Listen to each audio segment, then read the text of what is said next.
La sobrediagnosticación de la osteopenia es uno de los ejemplos más reveladores de cómo una categoría médica difusa puede ser convertida en una oportunidad de mercado masivo a través de una combinación de predefiniciones clínicas, marketing dirigido y miedo a la enfermedad.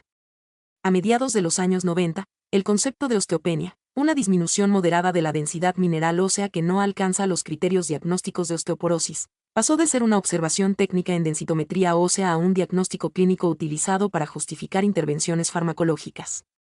Esta expansión artificial de los criterios médicos convirtió de golpe a millones de mujeres sanas en pacientes potenciales, en nombre de la prevención, y permitió a la industria farmacéutica abrir un mercado colosal para medicamentos como los bisfosfonatos, encabezados por Fosamax, alendronato, desarrollado por Merck. El detonante fue la publicación, en 1994, de los criterios de la Organización Mundial de la Salud, OMS, para definir la osteoporosis, basados en el índice T, una medida que compara la densidad ósea del paciente con la de una mujer joven sana. Según esta clasificación, un T-score inferior a -2,5 se consideraba osteoporosis, y entre -1 y -2,5 se etiquetó como osteopenia. Este sistema tenía fines epidemiológicos y estadísticos, no diagnósticos clínicos. Pero lo que debía ser una categoría neutra, meramente descriptiva, fue transformada rápidamente en una condición médica que requería atención, seguimiento e incluso tratamiento farmacológico en algunos casos, pese a que el riesgo real de fractura en la mayoría de personas con osteopenia era bajo o moderado, y podía manejarse mejor con cambios de estilo de vida. Este cambio conceptual no fue accidental ni neutro. Coincidió con el lanzamiento de potentes campañas de marketing por parte de Merck, justo cuando Fosamax se preparaba para salir al mercado. Merck no solo financió la promoción del concepto de huesos débiles en mujeres posmenopáusicas, sino que también ayudó a difundir el uso rutinario de la densitometría ósea como herramienta de cribado masivo. La narrativa era clara: muchas mujeres tenían huesos casi frágiles y no lo sabían. Por lo tanto, era necesario medir, clasificar y tratar preventivamente antes de que se produjera una fractura.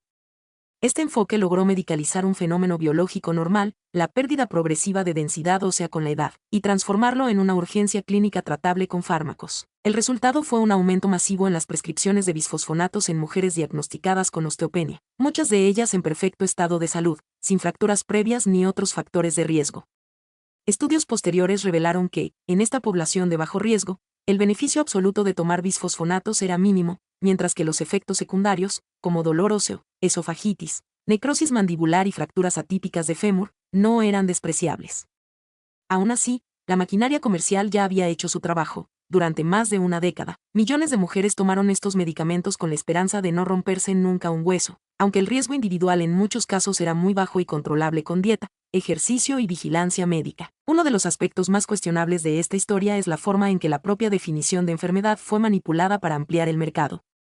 El caso de la osteopenia demuestra cómo las fronteras diagnósticas pueden moverse estratégicamente para transformar una preocupación médica legítima, como la prevención de fracturas, en un problema de consumo. La epidemia silenciosa de huesos frágiles no fue tanto una realidad epidemiológica como una construcción narrativa basada en la ampliación de umbrales y la exageración del riesgo. Al redefinir lo normal como patológico, se abrió una vía de explotación que generó beneficios multimillonarios. Y este fenómeno no solo afectó a la percepción pública, sino también a la práctica clínica. Muchos médicos, presionados por campañas educativas y por la insistencia de la industria en ofrecer soluciones preventivas, empezaron a prescribir bisfosfonatos por prudencia, incluso cuando las guías clínicas no lo recomendaban de forma clara. En algunos países, se promovieron protocolos de cribado en mujeres desde los 50 años, generando ansiedad innecesaria y contribuyendo a la medicalización de la menopausia. La cultura del por si acaso se impuso sobre la medicina basada en la evaluación individual del riesgo. Además, el uso prolongado de bisfosfonatos en personas con osteopenia también abrió una nueva categoría de pacientes crónicos, personas que permanecían años tomando medicación sin saber cuándo, cómo ni por qué debían dejarla. Esto benefició enormemente a las farmacéuticas, ya que consolidó un flujo constante de ventas sostenidas a largo plazo, especialmente en países desarrollados con sistemas sanitarios generosos. No se trataba solo de tratar a tiempo, sino de tratar incluso cuando no hacía falta, en nombre de una prevención preventiva casi ideológica. El coste de esta distorsión fue alto. No solo en términos de gasto sanitario innecesario y sobreexposición a medicamentos, sino también en pérdida de confianza en la información médica. Muchas mujeres que siguieron al pie de la letra estas recomendaciones acabaron padeciendo efectos adversos o sintiéndose engañadas al saber que su enfermedad ósea nunca lo fue realmente.